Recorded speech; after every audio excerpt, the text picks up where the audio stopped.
Hello, and welcome back to Reverse 1999. So today we're gonna go ahead and do Corvus's character story, Cold Steel. Yeah, I'm kind of interested to see what her whole deal is. We only got from her the event that she was a freedom fighter, and basically it. And oh yeah, and that she was probably um, a storm refugee, a storm reincarnation, better yet. So yeah, it's gonna be interesting to see what aspect of her story they're gonna focus on. But before we start, let's go ahead and go for the survey. So she's Dynamo, which is cool. Attention, foreign objects on the rails. Okay, I guess we go off with the I'll handle the tech support. swing There pup. is no end to this misery. Encryption complete. Decode complete. Please, take good care of yourself. Sacrifice holds meaning only in its warning. Life is delicate and easily lost.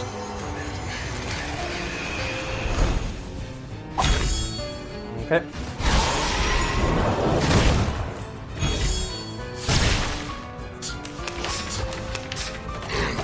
Schmerz betrifft die Toten nicht. Schedule. Leave it to me. This, and It's- this. Doom awaits within. All is planned. Please cease resistance. Right on target. Cherish life. Okay. She has a pretty clear-cut Frankenstein reference. Schmerz betrifft die Lightning Toten powers, scars all over. Yeah, it's pretty obvious. Alright, so let's go for Ulrich. The clock is ticking. This, let's go for Loaded. this. And Leave it this. to me. And Loaded. Enumeration is a last resort, but sometimes it can work a miracle. Signal confirmed. Ready to depart. Ooh. Nice. I will help you.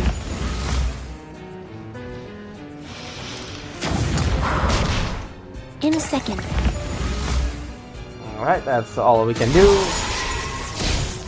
Now comes Ulrich with his ult.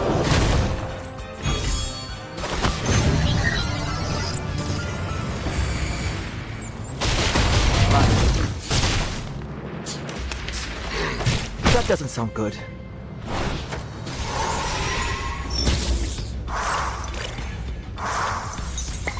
Alright, we go There for is this. no- I'm this. here. I'll handle the tech support. All right. Schedule There we go. confirmed. Sacrifice holds meaning only in its warning. Life is delicate and easily lost.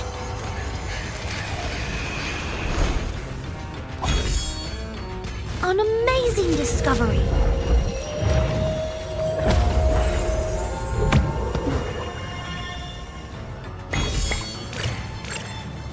According to my calculations, the perfect solution. Alright, Follow the plan. nice.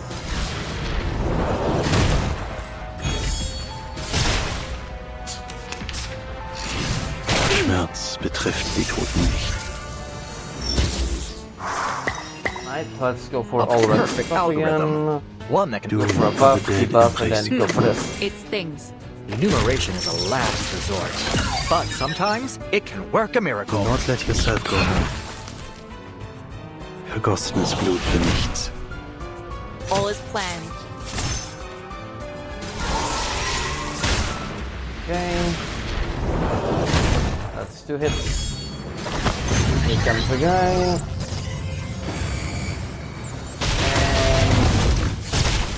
And good enough. My mushrooms. Alright, There so is this. no end. Schedule confirmed. All right. The dead embrace you. Sacrifice holds meaning only in its warning. Life is delicate and easily lost. Cut Customized bullets. Decode complete. Verzeihen Sie. Alright.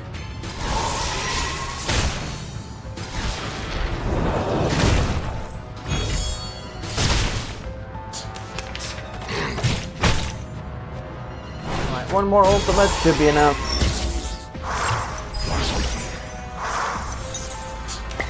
Let's go for it then. The clock is ticking. Doom awaits within. The clock is ticking. A perfect algorithm. It stings. In memory of the dead. I will help you. Signal confirmed. Alright, let's see. Ready to depart. I think that should be enough. There we go.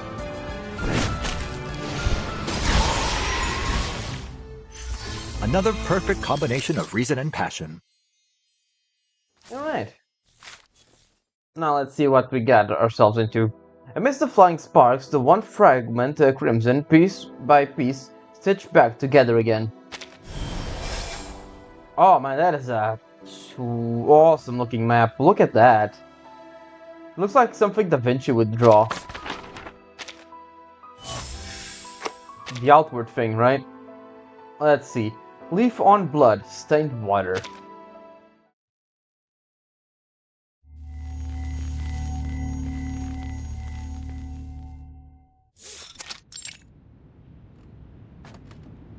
How long will I stay this time?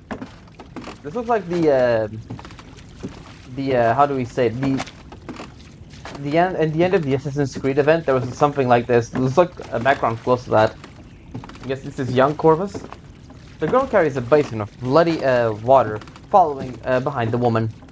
Water pushes in from the all sides. Leaf wavers on the water, moving with everyone's voices, never knowing which way it should flow. Village.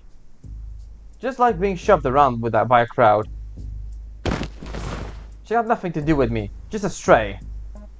The crowd stands as sullen gravestones, eyes peering out from the lower brows, as if keeping their gaze down might let them slip past disaster. Like lambs casting their eyes away from the butcher, hoping that by looking away they might be spared. At the foot of the execution platform, the man weeps in a mess of snot and tears. Where is she? Bring her over and let me see. The man who looks like their leader waves his broad hand. From outside the crowd, a massive figure carves a path. Not a figure, but two men stitched together, escorting a girl whose hands are bound behind her back, drifting in and out of consciousness. Okay. Her steps are heavy, her cheeks are scraped with dirt, and her brow furrows as if holding back pain. The two men's faces are bruised and swollen. Their weighty steps fall uneven, adjusting to their nearly mismatched limbs. Bring her over. They stagger towards the platform. The crowd parts and presses in again, like grains parting in a sieve. The gathering cannot help but sneak a few curious glances. Move. The stitched man flings the girl onto the platform. Writhing along the ground, she eventually worms herself upright. She prompts her head, lifting her dirt-streaked face to meet the eyes of the bandaged chief with a glare. Where are her fingers? What? Here. Oh god, did they cut off their fingers? One of the stitched bandits hands the chief a dripping red bundle. She uses these two fingers to stitch it together. He unwraps the cloth and pulls out a finger, grinning as his two men, as if watching a comedy. Yes, boss. Should crawl out from the padlock behind the tavern. Told you to watch that padlock. Then we got stuck together. Oh, she literally stitched them together. Okay. The chief squats down, facing the girl. All traces of his grin disappear.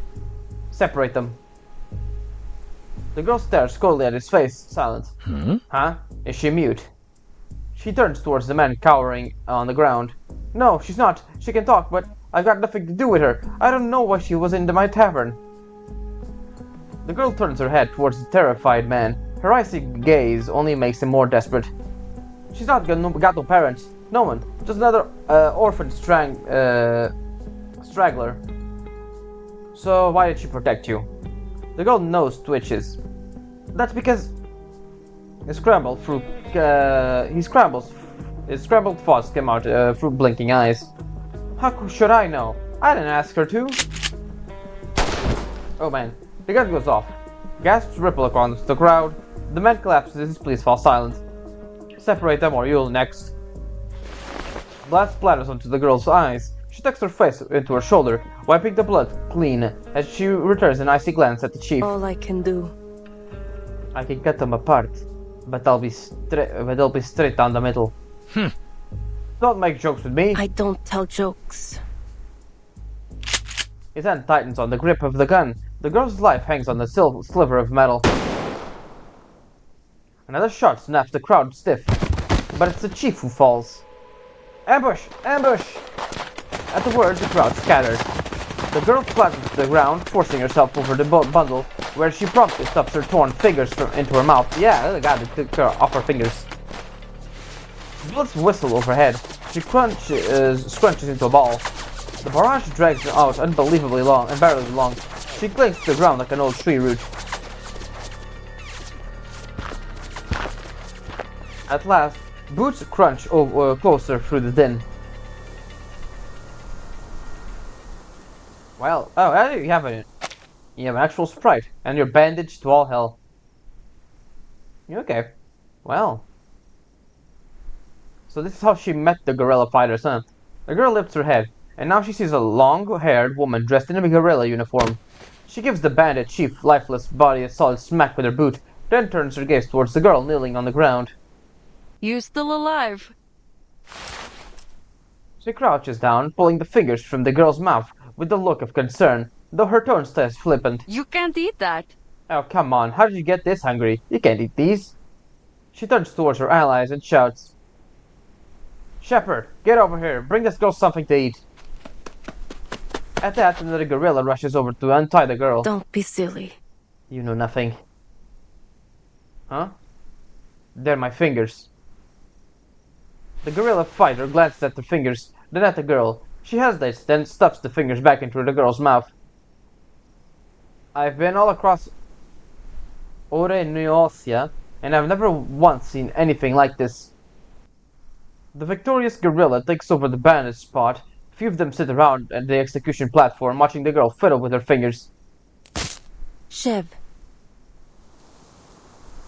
She brushes over the seams between the severed fingers and her palm, pulling them together with ease. Though it leaves a visible line of stitching, her fingers begin to move freely, as though they were never severed. You reattached them just like that.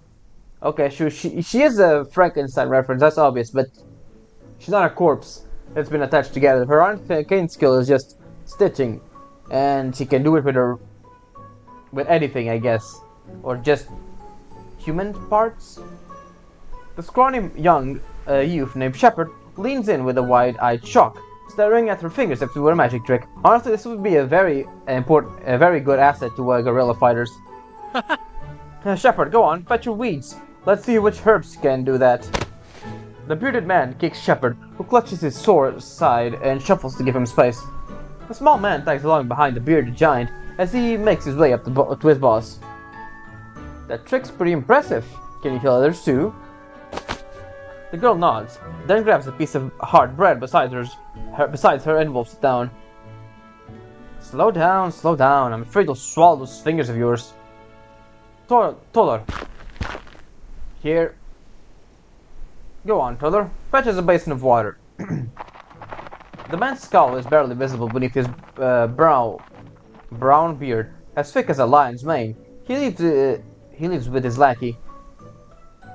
Where did you come from? Where did you come from? She lowers her head, trying to keep her eyes level with the girl's face. But the girl keeps gobbling down food, ignoring her question. Are you all by yourself? She's still no answer. Her cheeks bulge like a drum. Watching this, the woman can't help but pat the girl on the cheeks a few times. The girl looks confused. Doesn't feel like a strike or of anger, more like a friendly greeting. Hey, what's your name? Water's here. The girl takes the basin full of water and plunges her head in for a gulp. No, don't, that's not for drinking. From a distance, Shepard shouts in panic, but shrinks back under Toller's glare. He mumbles an explanation instead. It's not clean. Ah, The girl stops to stare at her reflection in the basin. I don't. I have no name, and I don't know where I came from. Then. Then you can join us. You seem to be in need of protection, and we're certainly in need of someone with your talents. The girl's ears twitch. She gazes around the woman, then suddenly bolts. Stop her! But the entire squad is filled with ragtag soldiers. She scarcely makes it 2 steps before the hulking Todor seizes her. Careful with her hand. Right? Despite her frantic struggle, she winds up bound and brought back to the guerrilla fighter. We're not the bad guys. You're no different from those bandits. Use guns to get what you want. That's not true. I've heard everything back there.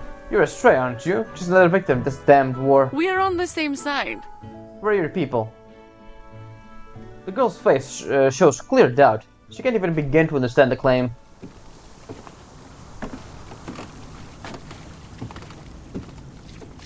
The girl carries a basin of bloody water in her clean hand, following behind the woman. She lowers her head, watching it ripple with each step she takes. The water stirs up against the basin's edge, splashing briefly, only to rebound and stir it even more. I won't. I won't bleed for them.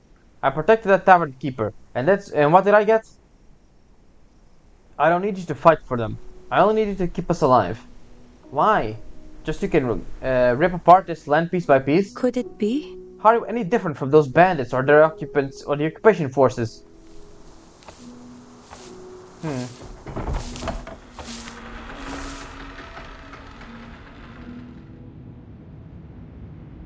This is our home. And it can be your home too, Iglika. You don't have to wonder anymore. My name is Iglika. Not rat, not slave. Iglika. That became my name. Wash the blood off your face and hands, then pour out that basin. Tudor will fetch you some more fresh water later so you can bathe. Iglika sets her basin down on a crumbling table. Her shelter is an old gatehouse, damaged in a forgotten battle, but still able to keep out the wind and rain. I want to go to the front. I'll only treat the wounded you bring back. That's our deal. Yeah, makes not a bad deal, actually. Shepard lurks at a distance, both eager and fearful, eyeing the new doctor in their ranks. I never break my word, but since you joined us, you'll follow the rules, and you'll address me properly. Yes. Yes, Captain Nusha. We're going to make a little home of our own here. To a little girl who grew up displaced, who never knew care for anyone else, that promise almost felt real. Interesting. I'm guessing things didn't really work out, huh? Okay, minigame. By using your arcane skill, Corvus can reconnect blood vessels and stitch the patient's damaged tissue. Blood must flow from the starting node and must reconnect. Okay, and this is already available. Okay, this is funny. What a hell of a concept. Necrotic areas cannot have blood pass through them. What a hell of a concept. Like, have a character that just is a human stitching machine or something. There we go. I'm guessing we were like reconstructing the blood vessel all the way to the brain.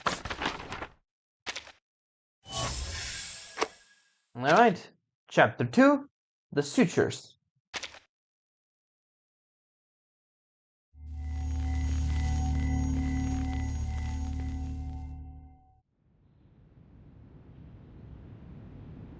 It's home, though it's neither warm nor safe. And after every skirmish, Iglika's room would end up looking worse than a battlefield. And now it's Nusha's turn. The whole band squeezes in, soldiers spilling out past the doorframe and into the yard. The gatehouse is made for a cramped hospital. Made even worse in moments like this, where those who came along can't bring themselves to leave. Maybe it's to witness Iglika's miraculous stitching skills, but more than that, their comrade's screams compels them to stay.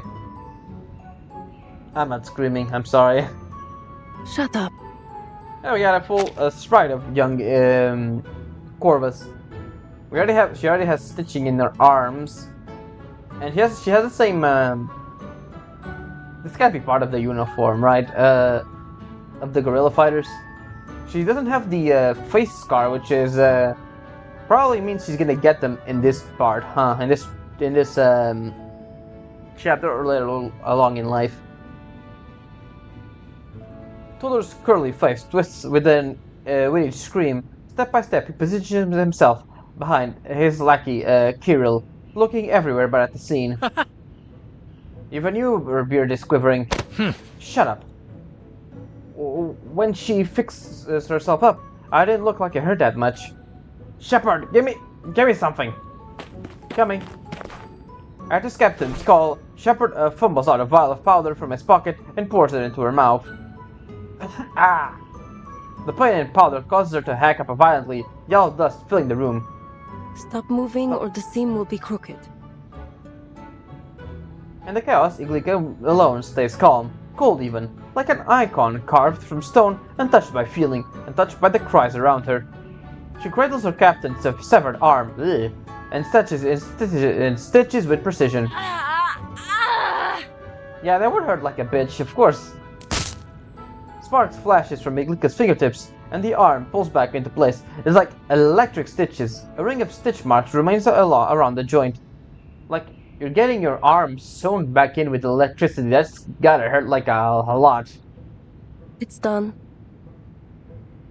Corvus must have either no pain, must not have noticed any pain, or must have incredibly great pain tolerance. With the treatment finished, she gestures flatly to the next patient. Nusha staggers to her feet, pain eased but not gone, and two fighters rush in with the boy missing a leg. How are you, Captain? Seeing her stumble, Shepard hurries to steady her, only to get kicked away.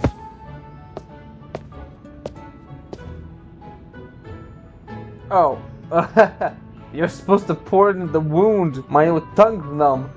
Okay, so it's a sedative, but the dumbass doctor. What the hell are? What kind of doctor are you? The troops clear space as they move Nusha off the table, leaving Iglika holding the boy's severed leg, measuring it against the stump. This leg. Isn't yours, is it? What does it matter? A leg's a leg. No. No. Hey! What do you mean, no? It's a leg. We're running out of time. No. He'll die. Iglika lands her cold eyes on the two frantic adults beside the boy. It is not permitted. You can't just defile someone's body like that. Death's grip will come for him, seizing him with ice and fire until he breathes his last. Yeah, you're trying to reattach a body. That's not even magic stuff around. Like, you have to make sure the blood type's compatible. Other stuff is compatible. It is really hard to transplant anything that's not from your own body. Or like a clone. Even then, your body can reject your own stuff. The two men look ready to argue, words tripping on their tongues, but in the end they swallow them. Shoot! What are they standing here for? Find the right leg! The guerrillas rush out, leaving only Iglika with a dead limb in her hand. This is the last of the wounded. Everyone else has gone out to search for his missing leg. Iglika seems to realize once again that she is always alone. Why she is always alone? Nusha shoots Iglika a puzzled look, pulling a twig out from her hair and poking her with it. Oh. Her thoughts are broken by the childish prank, and she returns Nusha an annoyed glance. So, the little doctor does feel pain. You didn't show a single expression while he was stitching me. I couldn't handle it. She mutters to her men, waving them out of the room. Go. If there's any news, come back and tell me right away.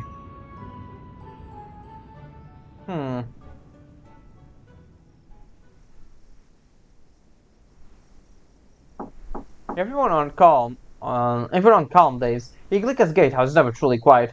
No amount of cold-touched glares seems to stop them from arriving. Now I'm studying the military academy. My hometown was raided. They said they'd keep me enrolled. The headmaster's still waiting for me to drive these bandits out so I can return. Do you know what rank I'll get when I finish, Major? Major. Yeah, sorry, I read that wrong. Rank when I finish, Major. Whenever Ivan gets to this point, he gets shifty. and the metal pinned at his chest with the movement. But we don't have artillery here. Someday. His voice drops as he strokes one of his medals with the finger. You know, these medals, only top performers get them.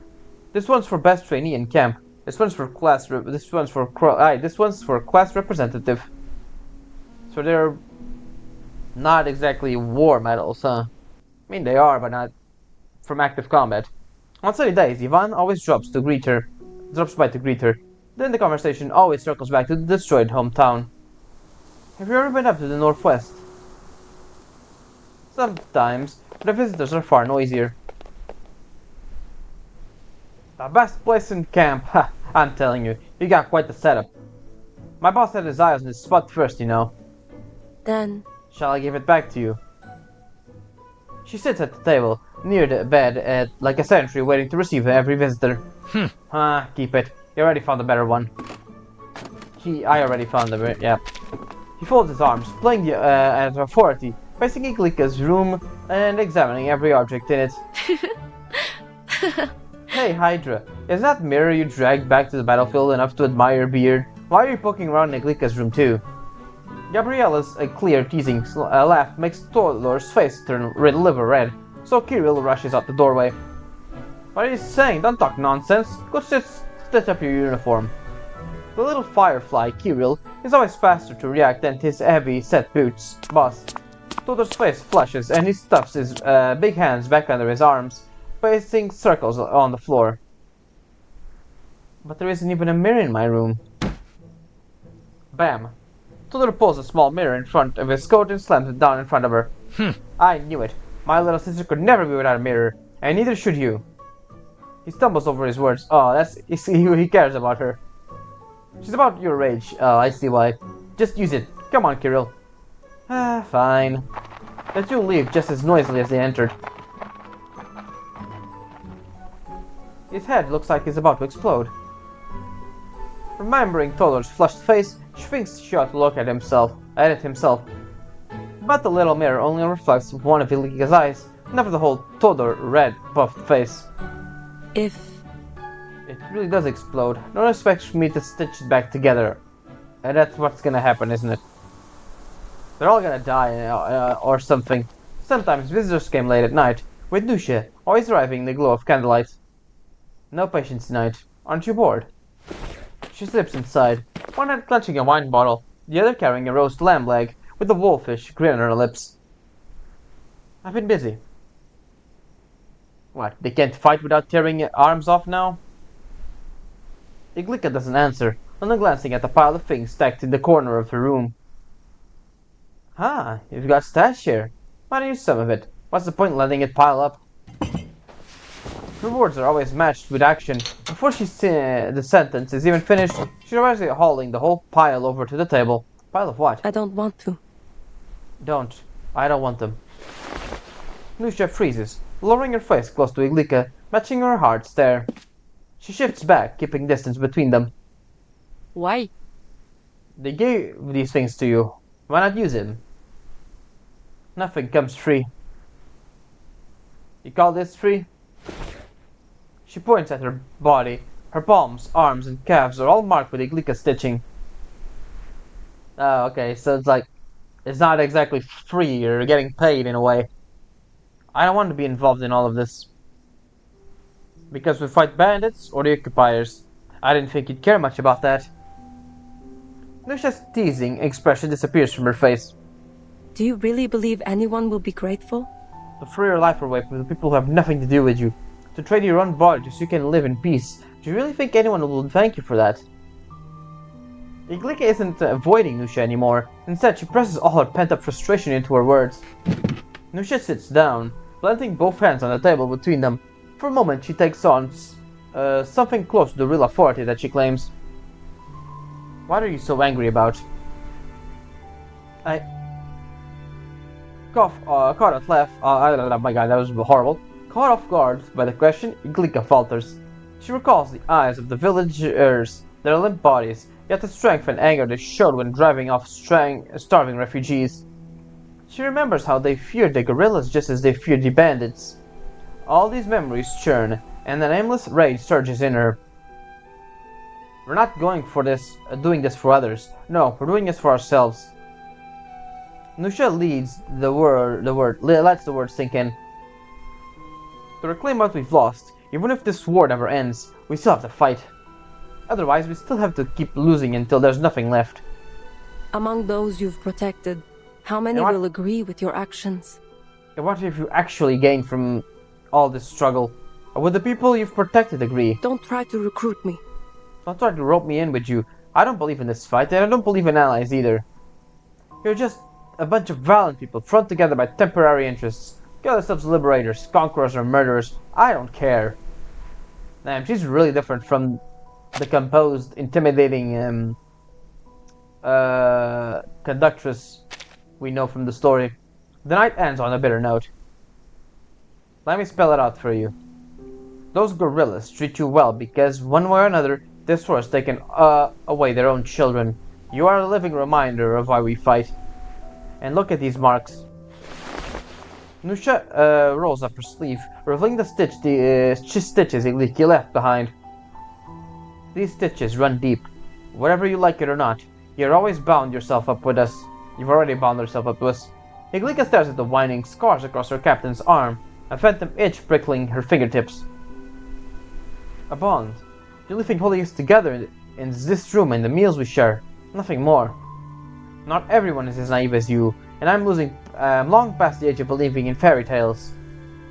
I only offer my skills because I want to be alive by the end of the day. It was never brotherhood that kept me alive.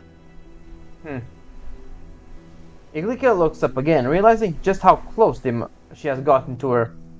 She throws back her head and laughs and carries on. You smell like Gabriella. Did she wash something for you? What? Don't worry, it's hardly the worst smell around here. Iglika half jumps as she sniffs her clothes, but Nusha stops her and soon after takes her leave. Ridiculous. They throw themselves into danger and death chasing after a dream. A foolish excuse to pat themselves on the back. That is a really cynical view of what they're doing.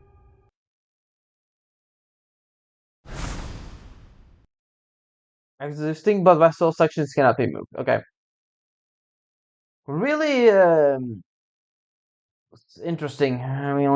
We don't have down, so we have to go around. We have to go through like we don't have down, so we have to do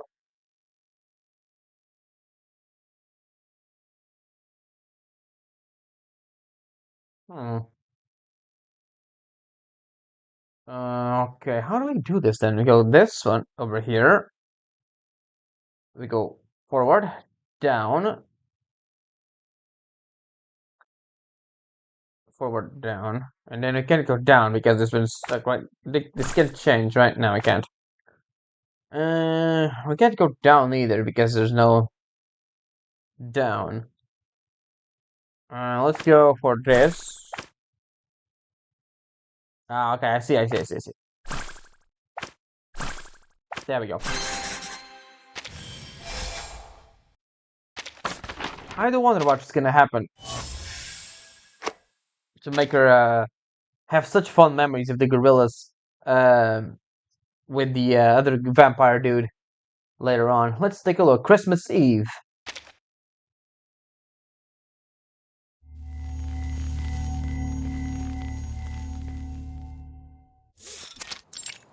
Snowy woodlands.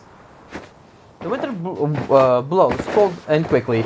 The evening snow blinding the poor town to the endless distant east. Something faint and hard to name takes shape. Somehow, this day is special. Nusha sits on the rooftop, barking orders while her soldiers bustle in and out of the base. Iglika leans alone against the guardhouse outside, watching them dress up the ruins around them, with scraps of holiday cheer. Regardless of the season, the fight continues on over the next year, and more. And over the time, their little forces gain a new name. The Tin Soldiers. Because of me. They had almost forgotten what death meant. No matter how deep the wound, as long as they were breathing when they reached my table, I could put them back together.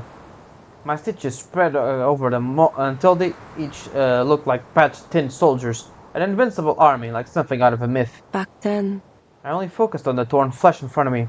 I never gave any thought to what it meant. That word, invincible.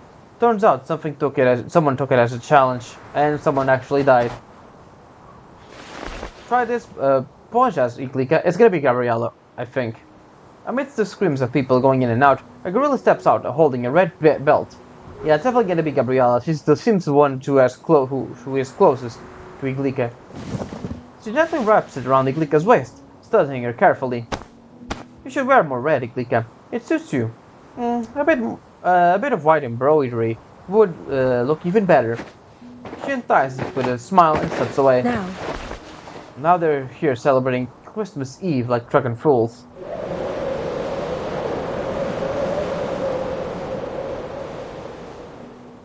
So noisy. It's quieter here. She brushes snow off a rock outside the courtyard and sits down. After a while, the cold seeps in through her boots and into her flesh. Iglika! The girl turns. Through the mist of her breath, she sees a face, the red belt in her hand, shining bright against the snow. What are you doing sitting out here? Iglika stares out towards the town. The gorillas can't risk staying in the town itself. There is always a risk that the occupiers might arrive. Instead, they set up camp in an old woodcutter's camp on the side of the barren slope. But for now, at the foot of the mountain, children can walk house to house singing carols. Smoke curls from chimneys. Someone carries a bundle of straw to lay on the floor. Not a fight of the season. She sits beside Iglika, holding the belt against her waist before pulling out a needle and thread. is it because... I wonder why you are. Do you ever believe in that stuff about God? Sometimes I struggle too, but I believe even my doubts are part of His will. She folds her hand and bows her head in a prayer. Iglika watches the snowflakes settling in Gabriella's messy hair. You there, Todor! Nusha's voice rings from afar, and up the slope trudges Todor, a massive bundle of straw on his back. Boss, hand over some of those. You've carried them all the way up here. You think you can carry it all by yourself? Even out of breath, Todor still finds the strength to kick Kirill aside. Kirill stumbles but follows, the two exchanging a brief greeting before passing by the two girls sitting there. I have to believe the good word would benefit even someone as thick-headed as Hydra. Dusk falls. At the foot of the mountain, the carolers have already visited 3 homes, but they never climb up here.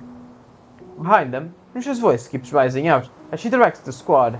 Iglika looks back, catching the scent of bean soup. What about the captain? Why is she so fond of Christmas Eve? Iglika looks back at Gabriella. I don't really take her for a true believer. She just wants to fight the occupiers. She thinks of it as time to pull us all together. Gabriella presses her needle against her lips in thought. To celebrate our heritage and remind us that where we come from, and to show those trying to carve us apart that even if they tear us away from by force, our spirit will always bring us back together. Her brow twit. No, what the hell was that? Knit. Her brows knit, carrying the same expression. Nusha wears them barking orders. Orders. Sounds like she made quite an impression on you. Gabriella touches her ear, then nods. We will be bound forever. Our spirits will always bind us back together. The bean soup smell thickens, and Iglika lets out a sarcastic laugh. You know what this reminds me of? There was a year that I wandered through a city, found myself in a district celebrating Christmas Eve. that day. A group of kids led me to a big house where a woman was handing out food. We all waited in line forever, and at the end, each and every one of us was served a thin bowl of bean gruel. The woman who passed down the bowls led us into prayer to thank the Lord for food. She made sure each one of us said it too.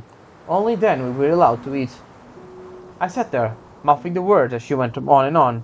Can't remember what saints she was talking about or why it should matter. but I remember the smell.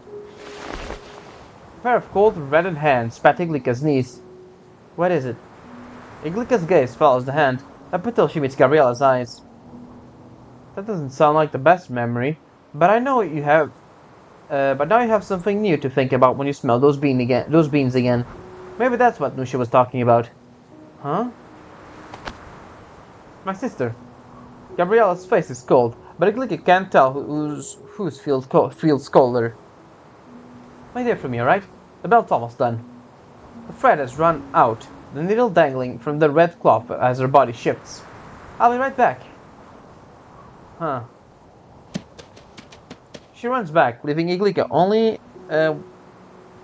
Leaving Iglika only. Then aware of her warmth. Only then aware of her warmth. Ugh, it's cold. Night settles. The winter woods feel lonelier than ever. Down! Get down! Nusha's warning cuts through the air. There we go. Iglika cannot make sense of any words that are said. The chaos around her comes as a muffled noise ringing through the silence. Shards of bricks smash into her back. She turns to see Nusha waving for Ivan to rush over. Ivan gestures to her, but finding no answer, simply grabs Iglika by the wrist and pulls her into a run. She's like panicking or something. She tries to wriggle out of his grip, but he simply pulls her tighter. Her words make no noise against the ringing in her ears. Still, she refused to be dragged away, placing her hand on a tree and stitching it herself to the trunk. A shout of bark comes out with her. She's yanked down with a deep ridge.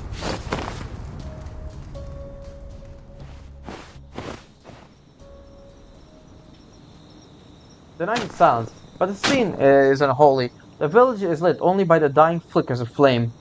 Iglika arrives to find Nusha atop the ruins, grimly surveying the scene. Others are digging through the rubble, searching for survivors. Seems not a single one escaped uninjured. Shepard hurriedly tends to the wounded, staunching cuts and bullet holes with rags that reek of his herbal medicine. What happened? Nusha doesn't look up. She yanks dirty cloth tight around the gash that runs down her arm. The occupiers ambushed us. I still don't know how they got through our sentries. Where's Gabriella? She's dead, isn't she? There are people that need your help now. The sharp ringing seems to return, rising in step with her frustration. A smell of that damned bean soup is still caught in her nose. She runs towards her old guardhouse, in part out of duty, in part out of hope, scrubbing past bodies still half buried in the rubble. 1. An arm with 2 stitch marks. Dimitar. Who rides faster than me? Look, she's a beauty. 1. A left thigh shorter than the right. Biliana. Scum, wipe your damn face. 1. Thin arms, no wounds, but a tattoo. Oh, Kirill. Wasn't expecting him to die this soon. Ouch, boss, ouch. 1. With a thick brown beard. Oh, both of them died. Where's my little sister? Iglika! Why do I remember every word they said? Yeah, you did form a bond with them. Just didn't want to admit it. This one's Todor. Nusha rises, strides over and drags her out of the ruins. And Mikhail. Where's Gabriella? She's gone. Nusha offers her a blood-soaked red belt, crushed with sand and stone. The stone is gleaming into the firelight. Shrapnel went straight through her skull. Not even you can repair that. Yeah. Iglika collapses to her knees. Iglika. I want a gun. Let them taste death too. I'll stitch your faces to their damn boots. Sparks crackle in her fingertips. They are faint with the smell of burning. That wasn't part of our deal. The stitch on her cheeks leaves Iglika dazed. No, you don't want to lose more comrades. You'd better go help Shepard. Iglika stares blankly towards the firelight. Though a blur of tears, she sees a dark figure rushing about. So yeah, this whole thing about her wanting a gun and Nusha saying that wasn't part of our deal, I think she was pretty smart to distract her, because yeah, it would be a bad idea to just give her a gun, I think. Even though in the end she does learn how to fight, knowing by the amount of guns she had in the train. But yeah, not a good idea to give her a gun right now. If you have even a shred of sense left. Nusha brushes her swollen cheek. You know, these hands of yours weren't made for killing.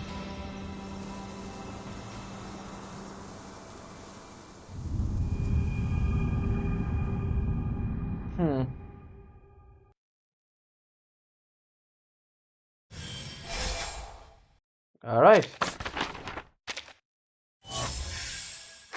And now we go to square one.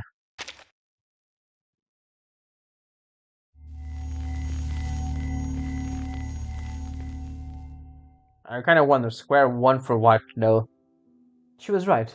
By the end of that night, we lost over half our men, and the enemy was clearly prepared to return. We'll fall back to the Fermaniki. On my knees in that snow and mud, stained black by fire and red with blood, Nusha spoke words that filled me with shame. At that moment, I was sure I wanted revenge. Fermaniki, a rich and beautiful city, at least by the standards of the time. Whenever I think back to it, I can still see the sunlight glinting off the sea. I think... It must have been at dusk.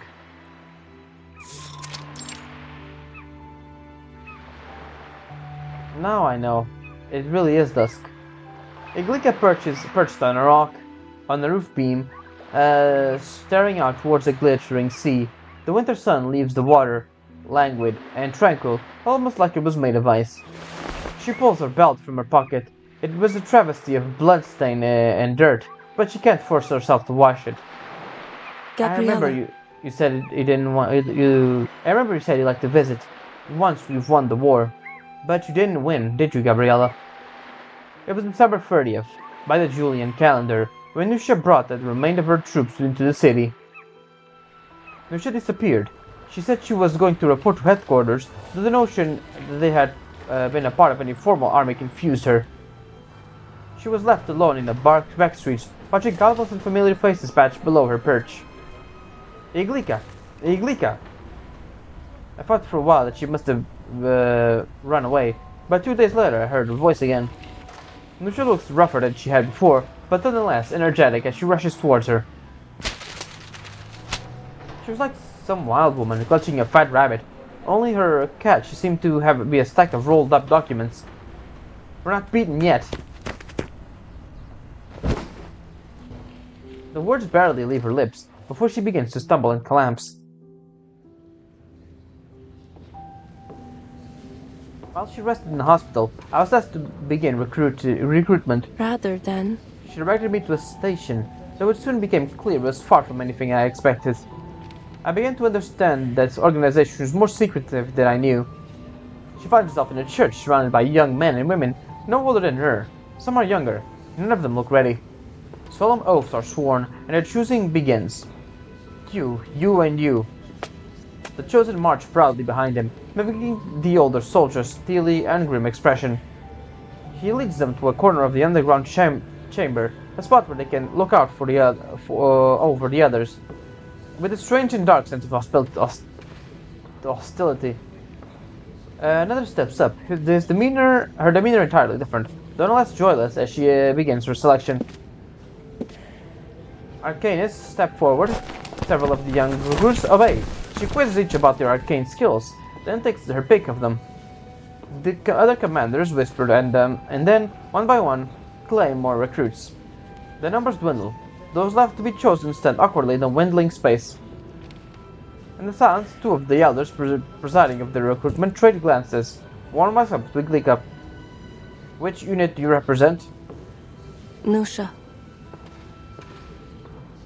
I see. These are your recruits then, girl. They'll make fine soldiers, everyone. He beckons the shy youths forward. No. Iglika steps back, refusing to meet their eyes. Oh yeah, she only sees Cannon Father in a way. These weren't soldiers. They were walking dead. They weren't marching to war or glory, just to our graves. The blood-soaked snow with the charred ruins. I'm not Nusha. I couldn't take their lives into my hands. I couldn't bear their deaths. The others faltered at her rejection. This was just a trick. From the very beginning, she dragged me deeper into this mire. So I would find myself bound to them, just like I was before, to make me care so I might throw my own life away for them. And she was right. Fine, I will. The rest of these recruits are mine. She turns to face the doorway, where Nusha stands steadying herself against the frame. For our homeland.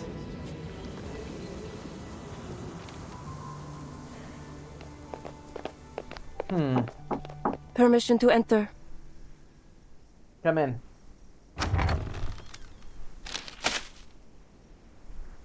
These are my files. These are the files you wanted. Good work. Iglika lays down the thick stacks of paper, but doesn't leave. What is it? Iglika studies the woman. Calm, steady, too calm. It only fuels her anger. Why? Why did you send me there? I needed someone I could trust, that's all. Then why did you show up? That's not it. I'm not gonna be like you. I'm not going to be like you. What are you talking about? You think I don't see it? You wanted me to get attached, so I'd carry their lives with me, just like you do. Because now... She sees 1,000 stitches running from body to body, a homunculus of corpses wearing her seams. Their quirks, their rambling words, their dreams, their homes. Are you scared? Scared?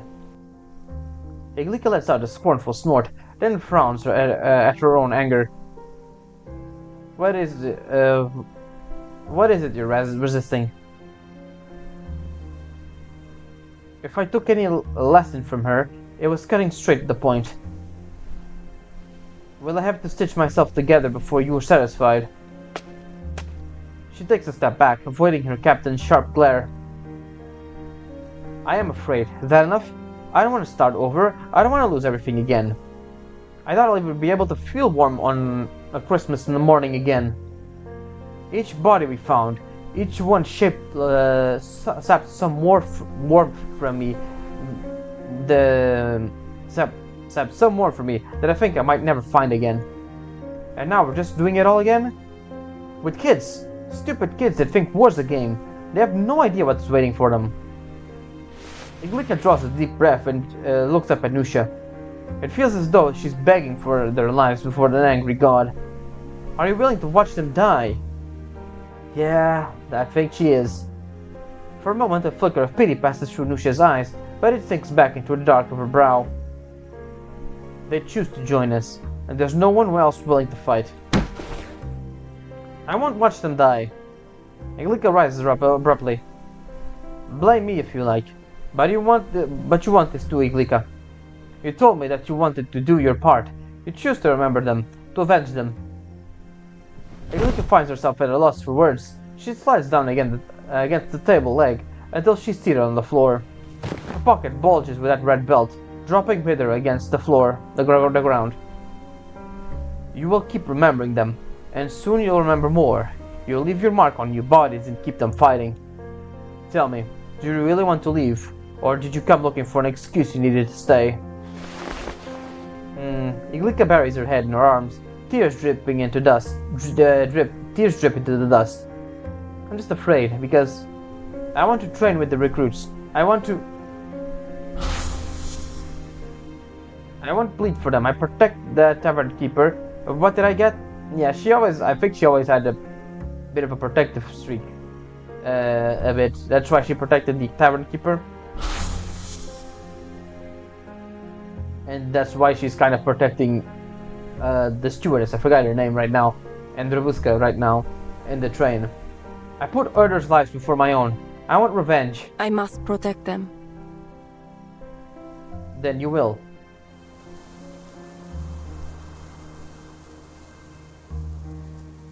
Just like Nusha said, I remember more and more people, but this time, I saw their faces first. That made every loss even more vivid. I kept wishing I could mend that red belt, So I started wrestling with her old needle and thread. That's why she started doing stitching. Or embroidery. I guess I ended up with a knack for stitching of more than one kind. Eventually word got around, till one day a shy recruit asked me to repair a hole in their pants. I unpicked the stitches and patched it up. No different than if it had been an arm or a leg. In that moment I finally understood Gabriella. From winter to summer, another kind of stitching began to spread across the recruits. Something that brought people together in trust. They left far better scars than the other kind. The patchworks from stitching up old clothes or torn clothes. Let's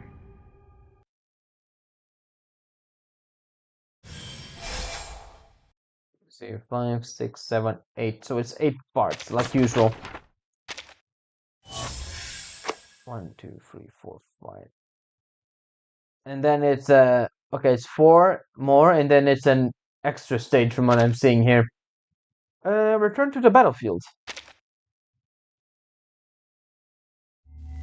Let's see how that turns out.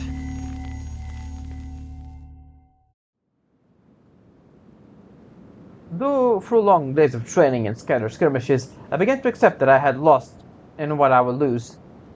In the end, I found my memories were like hard stone. All I could do was wrap them up in flesh and blood, leaving time and pressure to smooth the edges. But no amount of time could quiet the rage I felt at the occupiers who took them from me. This fight was never my cause, not until that cold Christmas morning. But soon, Lucia brought us good news. The war ended, or something like that. The final assault is set for August. This battle will decide it all. We take Zrazewu? Sorry, I completely butchered that. We can build a home of our own. Freedom! Freedom at last!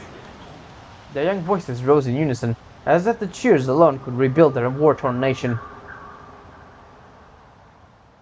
We were able to embed a part of a larger attack group. The whole unit was preparing, gathering weapons, scouting terrain. But from the first gunshot, we all knew something was wrong. We were stopped outside the city, unable to even break the first line.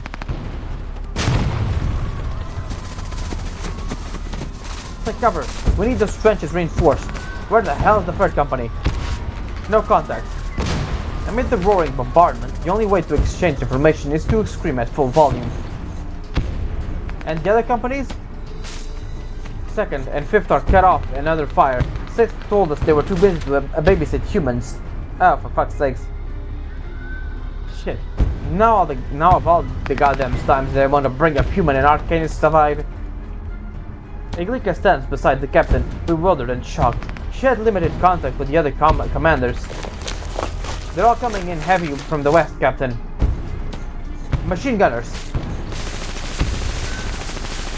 no matter how.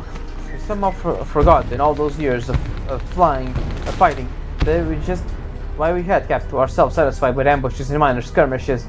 The occupiers were stretched thin, but they were disciplined, and they had heavy weapons. Soon enough. Our assault was shattered by a sudden counterattack. Ragged guerrillas provided little match for artillery and shock troops. But it somehow got worse. We soon realized we were surrounded. Bullets skimmed just over their heads, and as Iglika and Nusha crouched in a shallow foxhole. We can't do anything as long as they have that artillery. She can barely hear her own voice as it screamed. Find whoever you can and regroup here. What? Humans, arcanists, whatever. Everyone. The only way we survive is to end this. You and you. Pick 2 men of your own. We're forming an 8-man assault squad. She poked her head up to call 2 veterans forward, but is forced back immediately by gunfire. What are you doing? I'm taking care of that artillery. As she moves to climb out, Iglika yanks her back. What are you going How? to do? In her panic, Iglika's arcane skill sparks, binding Nusha's collar to her hand. Fix my clothes when I get back. She rips free and crawls out the crater, leaving only her words behind. There's an armory that way. Watch for smoke. Hey! Oh boy. But Lucia's already too far away to fall back. What do we do? Another blast rattles the ground as she stares out towards Nusha. Her little squad has assembled in the foxhole behind her. She slams a fist in the muddy water, a crater in frustration. Advance, 11 o'clock.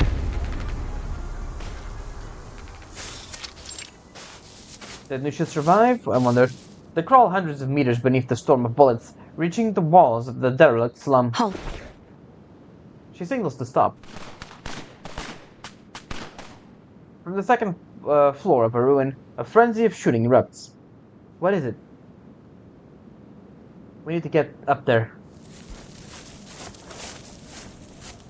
Iglika gestures for the few remaining recruits to flank left and right. They nod, moving with sound coordination towards the building. Once in position, they wait for signal. Ready? She mimics a throwing motion, and then holds a helmet opposite their approach. Go! The recruits charge into the ruin. Iglika and Ivan dart towards the opening.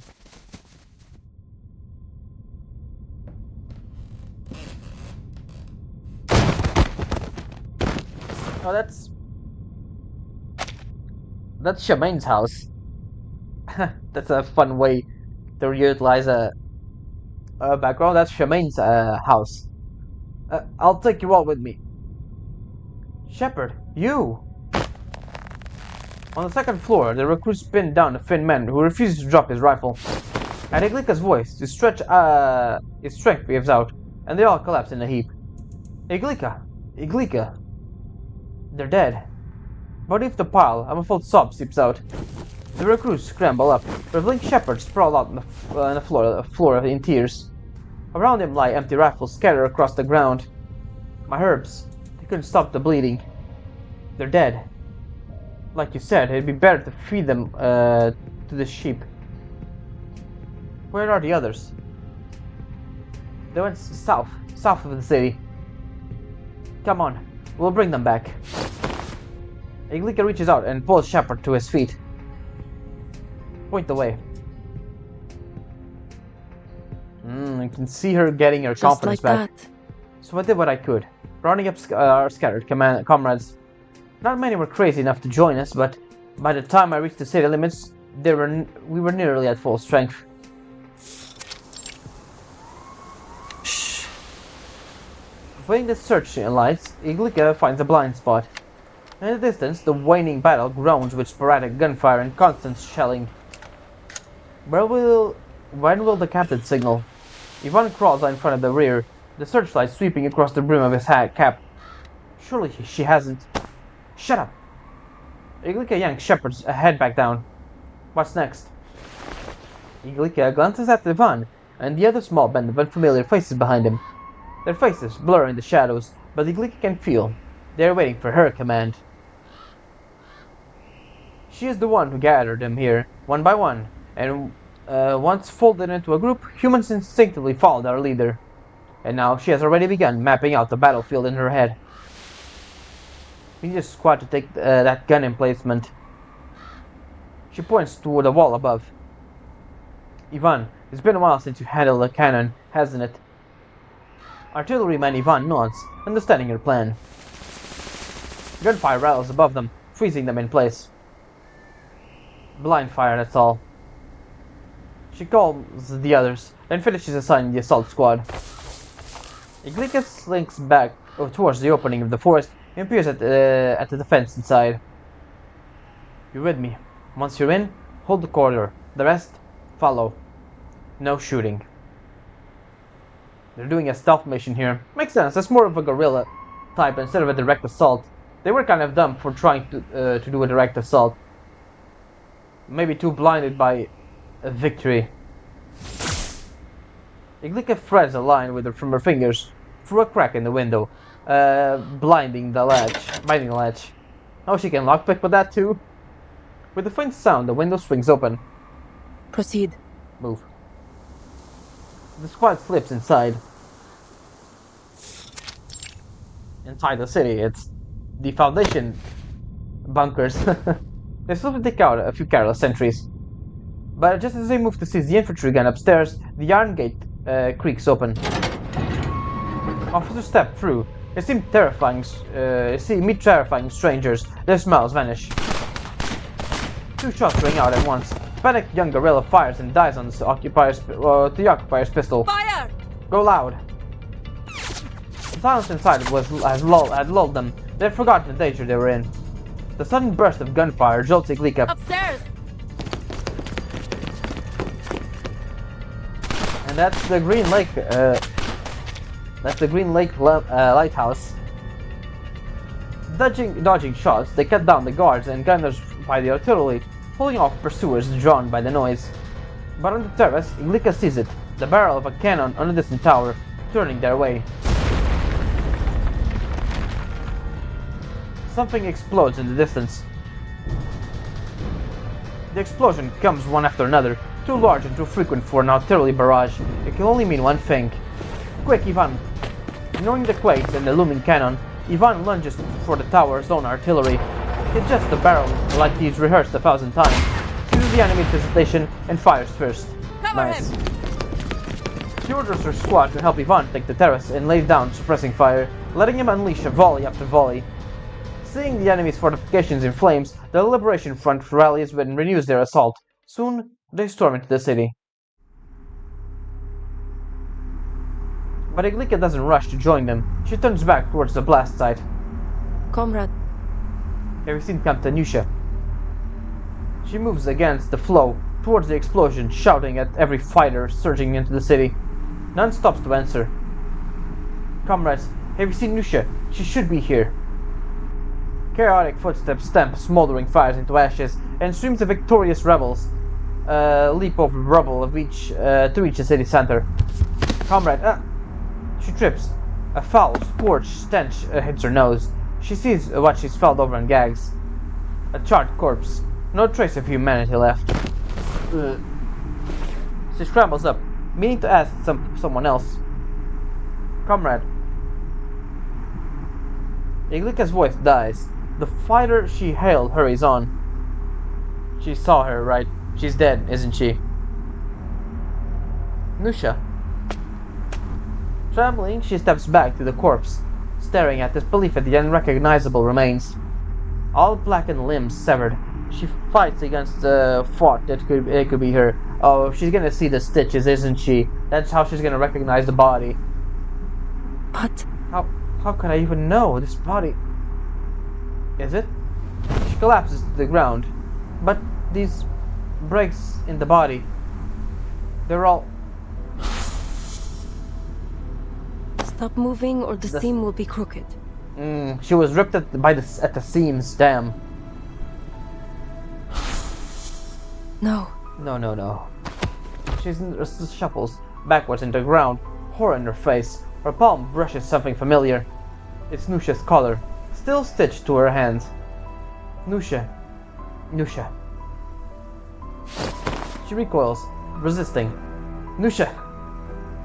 Her shouts echo in the ruins, drawing glances from passing fighters.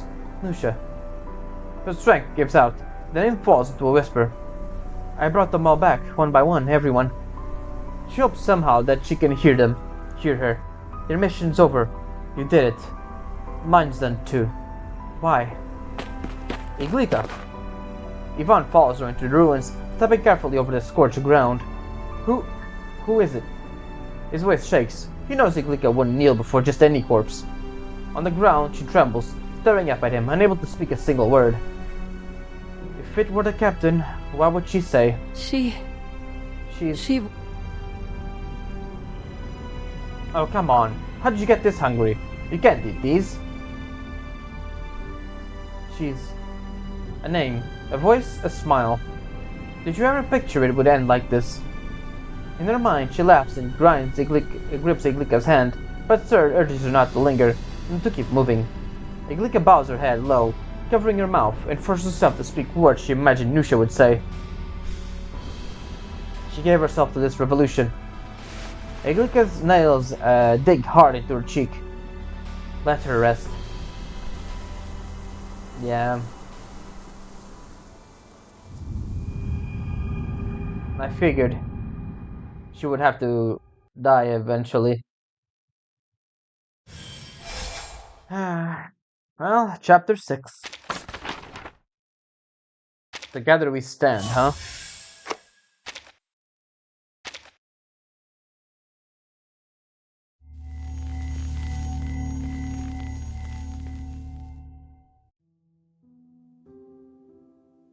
For a while after, I still tried to pretend that that body couldn't have been hers.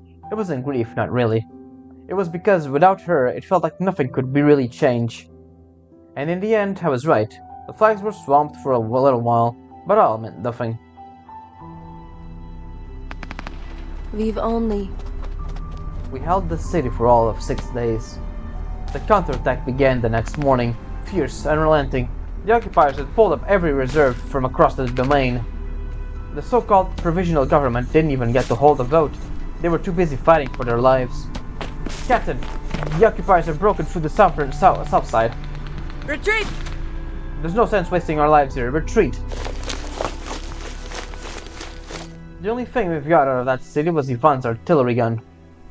He made good use of it, just like he said he would. Sunday. We returned to the Fermaniki in shame, but I never expected that I would admit defeat. Our cause was already fractured, but by the time we had settled in, they were turning their guns on their own. Oh boy. What's going on? What happened? At the dock, just a scuffle, but it turned ugly. Humans in Arcanus have, oh my god, of course it's this thing.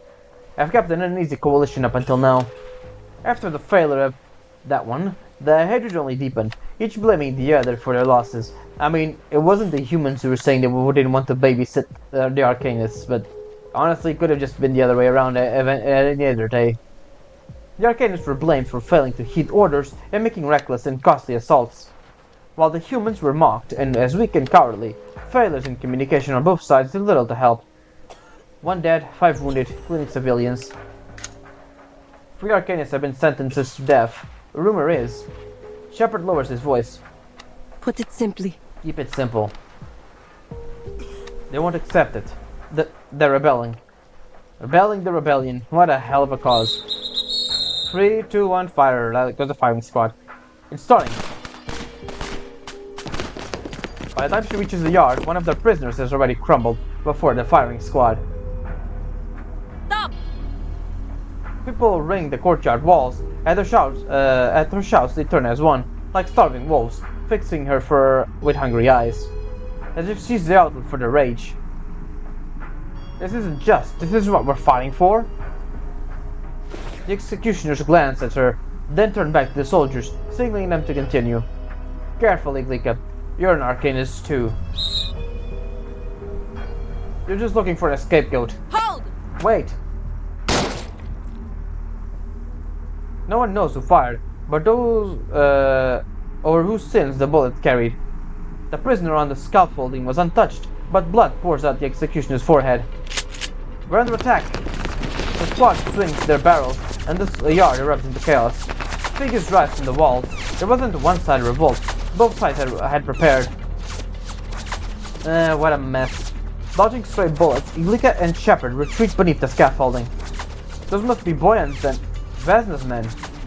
They're the top lieutenants of the human and Arcanist factions. Iglika hadn't had much time to learn about either of them. Tell our people, grab that one and that one. She pointed at the two who looked like leaders. Take them first. Yes, ma'am.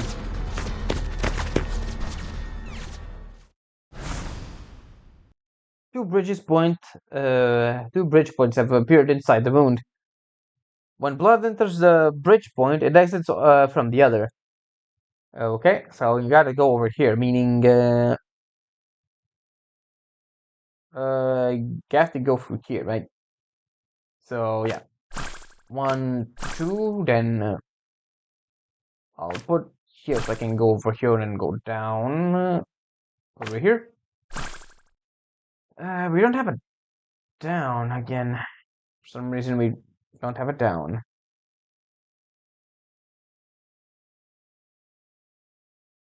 I see what's gonna happen. They're gonna go over here and it's gonna go over here.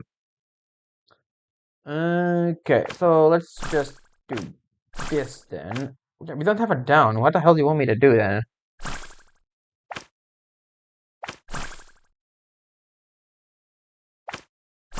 This one doesn't work because we don't have. Oh no, we have it down here. What the fuck was I talking about? Anyways, we can then do this one. This does remind me of the Bioshock minigame. You know the one? Yeah, see? Goes over here. And then here, there we go. We need to hack the machine to get the water to the right place. Stop! Ceasefire. She drags the two instigators up the scaffolding and her troops force the factions apart. Seeing their leaders in her grip, the fighters falter, soon disarmed by Iglika's men. Shepard, find some medics for the wounded. On it, the medics rush in to carry out the injured. Below, the others stare up at Iglika and their captured leaders, uncertain. Infighting. Really? Nusha, what did your life buy us? How many brothers and sisters did we lose at that place? And how unfinished task falls to me? That silence. Do we have any time for this? Iglika's voice rises, ringing out. Where? Or the Thracian Liberation Front. We're meant to unite this land and build a home of our own. We will be bound forever. It can't be death death can't mean nothing. I can't let your death mean nothing. I have to unite them like you did. Are we not all comrades? We eat from the same soil, drink from the same rivers. We lived together, shared one dream. Voices of the fallen surface in Iglika's mind, each carrying a piece of home. Nusha had brought them together, feeling the map. How could I... Watch, oh my god. Watch the map fall apart. Look around you. Our enemies are not here. They're in that place, waiting for us. She steps forward. Fighters glance at each other, not knowing what to do. We shouldn't! Do you think we have the bodies to spare? General! The gunshot draws every soldier's attention. One of them snaps to attention, saluting towards the doorway. Following the sound, several soldiers escort an older man inside. Through his face shows age, he stands tall and straight. Behind him, a trail of hardened male officer and a languid female officer. Boyan and Vesna. Yes, and that's got to be General Spase. Shepard whispers the name into her ear. It just pawns. Some higher up is calling the shots. With Space's arrival, the soldiers stiffen, fixing their uniforms. Pick up your guns. Get out, worthless dogs. The human troops fall into line and march out. Then the woman speaks, and Iglika recalls her face. The reckless Arcanist commander she saw at the recruitment ceremony. Let's go. She shrugs, leading her people away.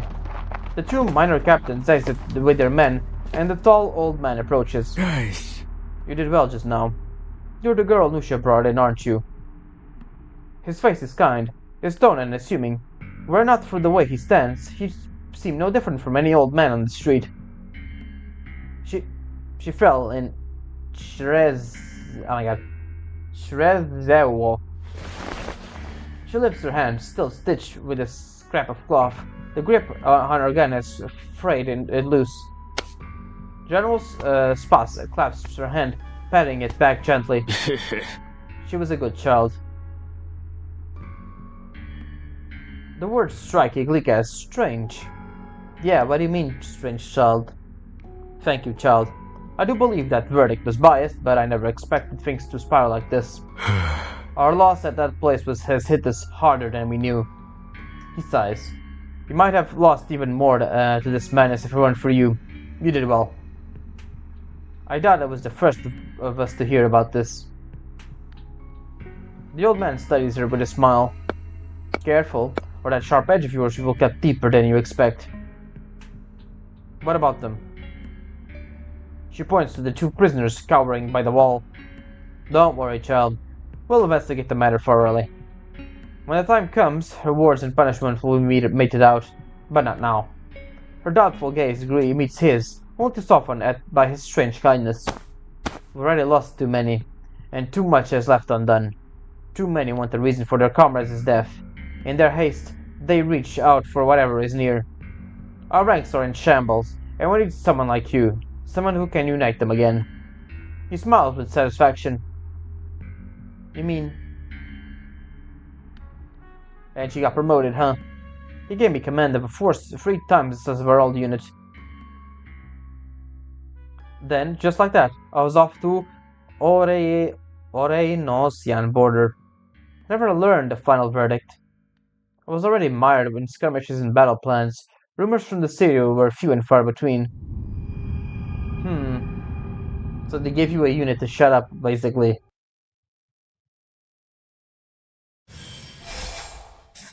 Alright, we're almost at the end here.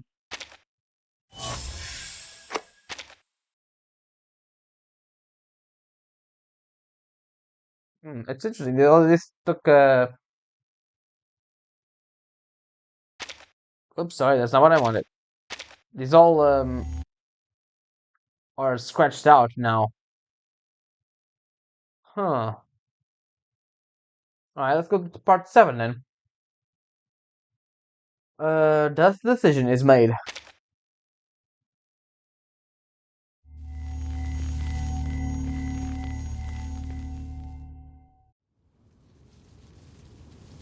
I returned to that little border village and I rebuilt that woodcutter's camp. I even lived in that old gatehouse. This time, though, it wouldn't be a makeshift hospital. Now. We had pneumatics, far better than me at healing. And My duty was to hold the border and keep out the enemy. My heels were caked with soil from east to west.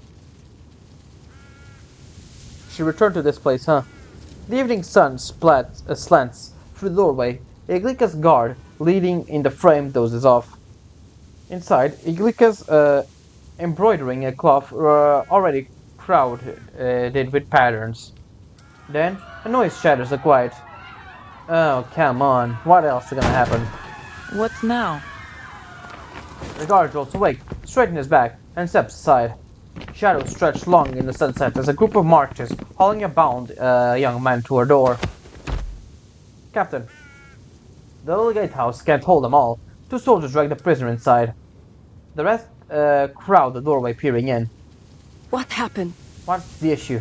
Did he stick his thumb in your breakfast? Iglika sets down her needles, eyeing the prisoner. He's caked in mud, blood drips from his brow and lips, already beaten half to death. Her face hardens. You overdid it.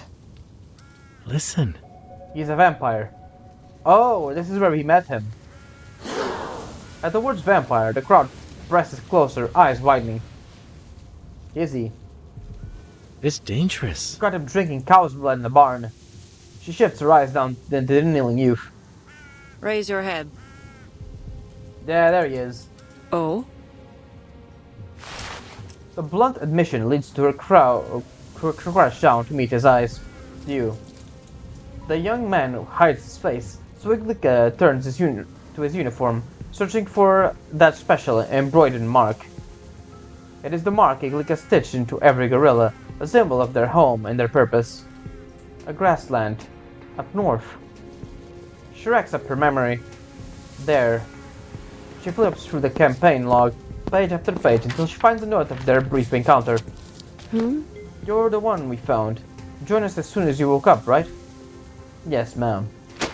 Iglika sets the log back on the table. What is your name? Beatles, that's the name.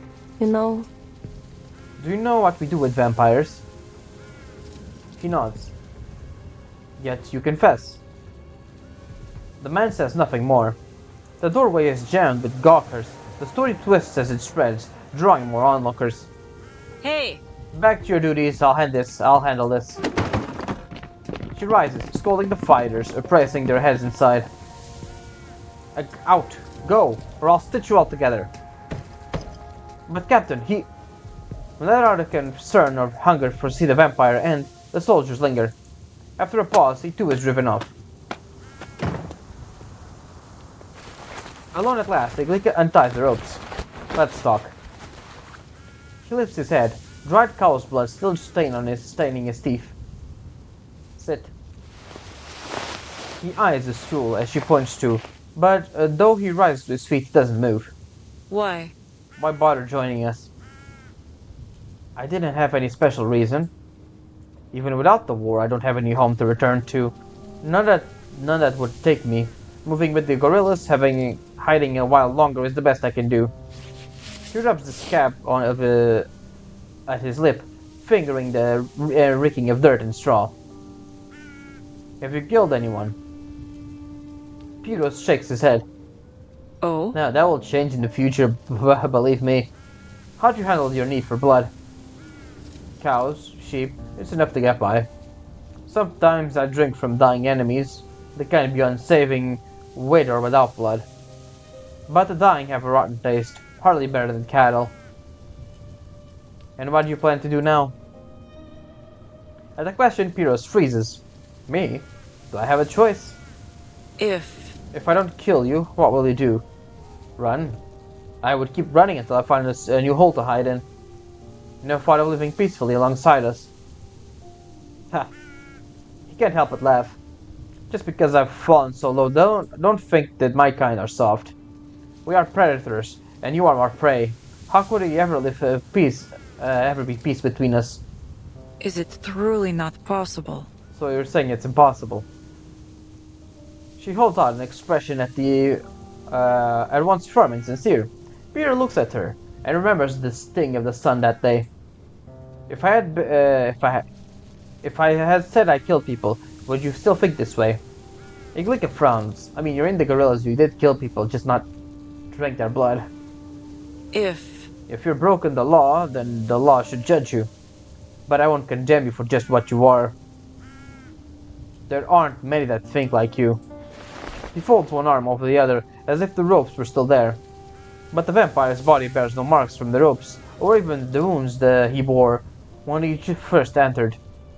You're naive. Would you expect your people to sleep soundly next to a live bomb? Oh? Are you a bomb? Pyro steps back. I am not. But what? You joined us, didn't you? I don't abandon my people. Pyros hangs his head. Do you enjoy playing the saint? Or do you fancy having a vampire for a pet? Iglika rubs circles on her palm with her fingertips. There is no trace of fabric there now, but she still remembers it. I simply hate seeing people throw their lives away. It's asinine. I don't like to see soldiers turn on each other. Yeah. She remembers the execution yard and digs her nails into her palm. Pointing their guns at those who bled alongside them is stupid, wasteful. What's the difference here? Against his own judgment, Pyros can't help but drop his sneer. So you don't intend to kill me? Human, arcanist, awakened, vampire, why can't we all stand together? You're living in cloud cuckoo land. Maybe. But if I don't believe in it, what right would I have to lead you? Pyros studies the girl, 3 decades younger than him. He sees childishness, but a beautiful kind of childishness. So, how do you intend to solve our problem here? Until you commit an actual crime, I won't punish you. You'll be reassigned as my aide. Call it trust, call it surveillance, but don't mistake it for a privilege. Your life will be harsher than before. I'll give you a fair chance, but you must convince the others. That won't be easy. Will you? Are you willing? With a shrug, Peter slips his fingers into his mouth. Blood trickles from his lips as he yanks out his fangs and hands them over to her. This whole event seems too strange not to give it a try. They'll grow back soon enough, but consider this a symbol. She takes the bloody fangs and holds them up. See? We bleed the same color. One day we'll stand together. The words remind Pyros of a distant song, though its meaning could be more different. He stares at the stained fang in her hands, feeling now that they have become a mark of shame rather than innocence. He nods, unsure whether in hearing or in agreement. There were some disagreements in the company about my handling of Pyros, but I had earned their trust, and in time so did he. Over the years, their suspicion turned to deep and lasting friendship. Even when he was reassigned, no one revealed his secret. It seemed I was only one step from our dream. At least, that's what I believed. But something happened, right?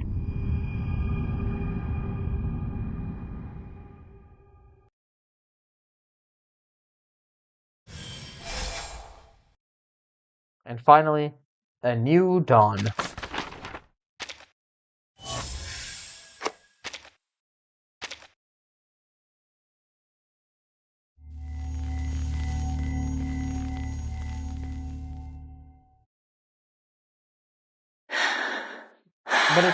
But it was still just a dream. Oh.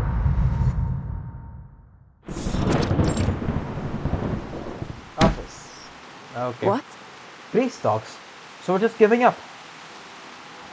She'd grown to despise the general's ever kindly smile. Igulika, this is the best outcome. We need to look forward towards an acceptable compromise. Could it be? Compromise? Freedom for our homeland, wasn't that the entire point of this damn war? We haven't abandoned our goals, we've been promised greater autonomy. In words only. It has been the work of generations. We've bled long enough. We'll sign the treaty, but our fight will go on. What? In an empty promise of old men, that because of those condemned arcanist generals? Mind your words. Their files are in the archives. If you cared, you could have checked. The General Sharp replied, chokes her. Spiteful words hang on her tongue. I won't. Agree. And neither will my troops. The folly of youth. I hope giving you the command would teach the responsibility. His accurate words form a crack in his facade of kindness, but Iglika doesn't flinch. She leans in close. We're already rebels, General. With that, she turns, offering no salute, leaving with Loathsome placed behind her. Yeah, I figured it'd be something like that, right? Captain. Shepard bursts into Iglika's office, clutching a stack of letters. Any replies? She snatches the bundle, tearing them open one by one. With each, her face darkens further. In the end, only a few remain in the desk. The rest are burned to ash with her fingertips. We've lingered on this border too long. Turns out. I'm not one for bargaining or kissing rings. I thought we were better than this. Iglika slumps back, rubbing her forehead. They've already divided Ori and Nothial among themselves. So now what we do? She leans back, and the front legs of her chair tipping up, and the crackling way she feels as if she was walking in a tightrope. There's still a few we can trust. Get these letters out. She points to the last few letters she has to send. Then I'll call a rally. Go. Yes, Captain. As he turns to leave, a soldier delivers another empty envelope. Look. Looks like there's one more. Leave it here. Ah. He sets it on Iglika's desk and leaves. She eyes the letter with suspicion. She thought she already received them all. Who could this be from? Is it Beerus? But staring at it is useless. Iglika lifts the envelope from the desk and slices it open. Run. Oh, that's not ominous.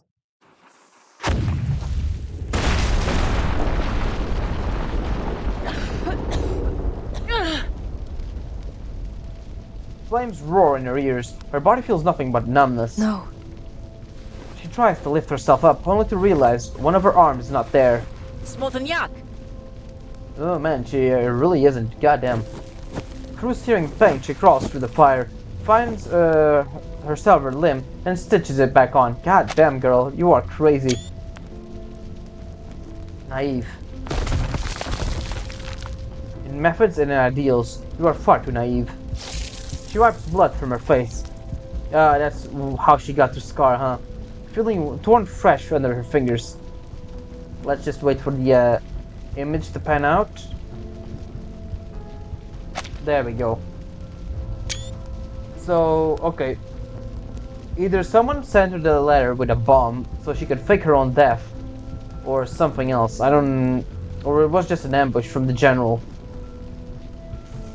Stitch by stitch, she repairs her body. I don't remember if I took a... There we go. just as she once gathered back her scattered comrades one by one. You think? Killing me will stop someone from rising and rip off that mask. It was a general, okay? You think killing one will silence the rest? You chose wrong. Fire. Fire can't kill me.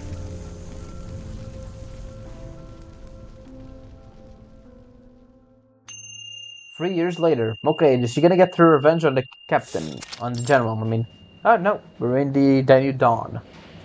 A train cuts through rolling fields of white snow. Inside it was warm and bright. Corvus presses her hand into the window pane, feeling the cold below. Across from her sits the train's conductor, his chest festooned with medals. Madam, I do believe I know the truth.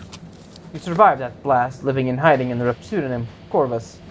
He closes a thick dossier, letting it all fall with weight onto the table. The dossier lands with a heavy thud. Yes, you're right. Corvus glances at him, then resumes her stitching. I must inform you then, in light of this revelation, I will have no choice but to turn you and those refugees over to the authorities. And naturally, the one who sponsored your employment at Vienna Pannonian Railways in the first place. Is that the company's position? The company? They don't know yet. He rises, silver medals gleaming at the candlelight. Did you earn those? Or was the going rate for betraying the Fences people? I couldn't care less about them. If you're the main prize. He orders the guards while heading to the door. That is the old conductor, huh? But Corvus' voice halts him. Hey! Conductor, do you know where this train is headed? Corvus bites off her final thread. Her embroidery complete. The conductor looks at her, puzzled. The red symbol on her cloth strikes him with dread. Me and my people will not be handed over. The guard at the door turns. He sees the same symbol stitched inside their collars. You! Before he can act, he catches a glimpse through the doorway. A row of attendants, all bearing the same mark, standing ready. Corvus steps to the rear window. The horizon glows pale into a new dawn. Dawn. No matter how many times it falls, the sun will rise again.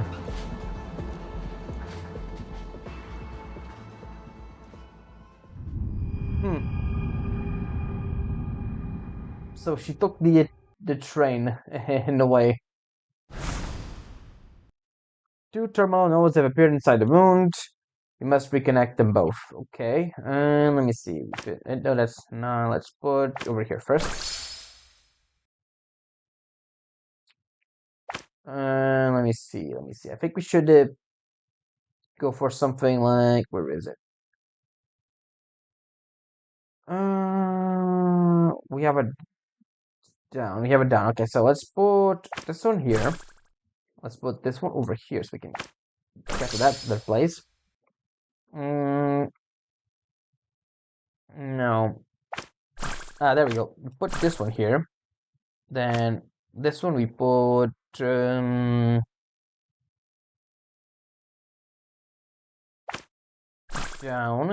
Then we go up. There we go.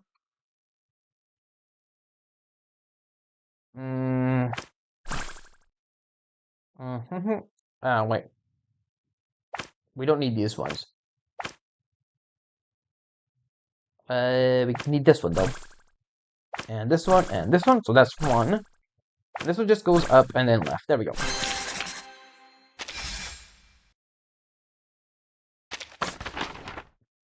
And that was Cold Steel. I must say, I liked it. I'm a bit confused about what happened at A New Dawn, but I'm pretty sure that she just, you know that the epilogue in Red Dead Redemption, where the John Marston's son is looking after the guy who killed his father. Yeah, I think it's pretty much what happened here. Just she's going back and killed the conductor, which was a traitor, let's say, in the war, or something like that, or one she considered a traitor, huh? And oh boy, that is something. Okay, I guess so we can put this. Let's see. We have two of these. We can go over here. We need to get basically this one. Okay, let's try like this. Where does this go? over here, it really doesn't help at all. Okay, I'm guessing we need to go like this, something like that. Right, so we don't really have it down, do we? No, but we have like this. Mm, that works. And then we go for this, and then let's see, maybe this. Then we go up. Then we can't do anything, so that's not really it. Alright, so I did like this story a lot. Oh, I see. It was definitely an interesting piece. Showed us more about Corvus. There we go. And yeah, it just gave us more info about Corvus. It wasn't as depressing as Rebusca's, but that would be kind of hard for them to accomplish. Something that depressing. As depressing as Rebusca's, at least. How the hell we got down here then? We don't have a down one. Mm.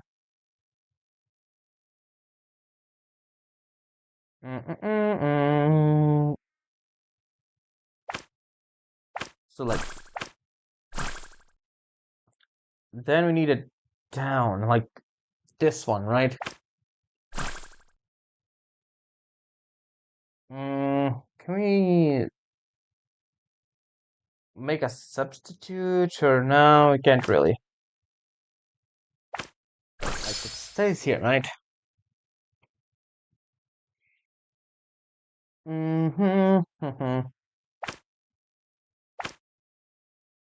Or maybe we go for this. No. Has to be like this, right? Because we can't move this one, right?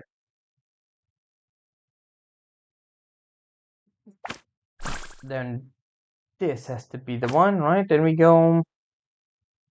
Or maybe, hold on, let me try it. Yeah, I know, that's what we want. Mm.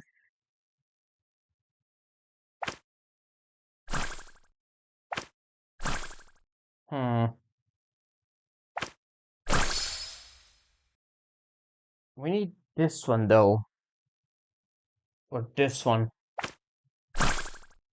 Let's try this one then. Okay. But that one doesn't allow us to go there. Or maybe, no. Something like this. But then we can go down. It's the same problem. You don't have an up thing. That's another problem there. How do we do this one then? Let me reset. Maybe I can figure it out.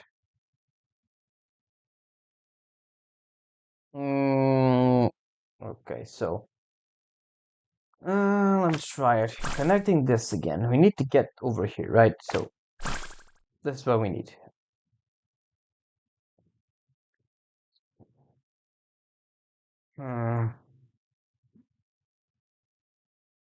Let me see. Yeah, this one over here, and this one over here. Right, that connects there. Maybe we could put this over here. Get that one. Now we get over here, right? And then this one to go up. Now we know that we need this one to go down, right?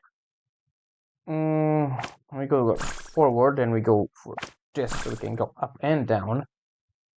Okay. I see. We can do this from this. Then we go over here. We got this one's ready, and this one is ready too. Awesome. There we go. Alright, yeah. So other than that, I can think clearly.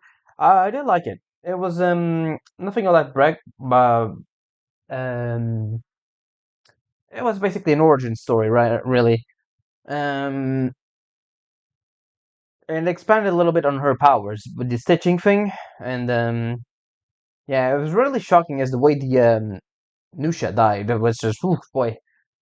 The only way she recognized the body was with the way it was decomposed. It was like it broke down. That's crazy.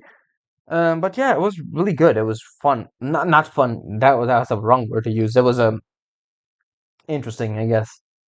And yeah, it still left us a bit mysterious. What she did after the war, right? And yeah, and that's it. And the way the captain, not the captain, the general, tried to kill her because she wanted to keep going for the war, huh? Okay, that's gonna be it.